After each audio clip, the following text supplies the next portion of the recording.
त्याच वेळेला या कंपनीच्या युरोपियन प्रयोगशाळांमध्ये सेंट्रीफ्यूज पद्धतीने युरेनियम शुद्धीकरणासाठी नवनवीन पद्धत विकसित केल्या जात होत्या। अब्दुल कादिर खानला त्यावेळी जर्मन, डच, इंग्रजी या भाषा अगदी चांगल्या येत होत्या आणि याचाच फायदा होऊन या तंत्रज्ञानाच्या भाषांतराची नोकरी त्याला लागली। पुढे याच संधीपासून सुरू झाला तंत्रज्ञान चोरीचा अब्दुल कादिर खानचा प्रवास। आपल्याबरोबर काम करणाऱ्या लोकांबरोबर त्याचे चांगले संबंध होते। शिवाय भारतीय आणि पाकिस्तानी खानपान आणि त्यांची लज्जत काही औरच असते अशी स्तुती त्याचे सहकारी करत असत।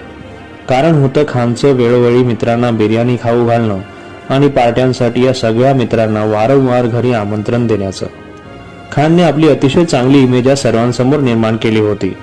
सुरुवातीच्या काळात अब्दुल कादिर खानचा एक फोटोग्राफर मित्र त्याच्या या स्वभावाकडे आकर्षित झाला होता आणि नकळत तोही खानला काही महत्त्वाचे फोटो मिळवून देण्यासाठी काम करत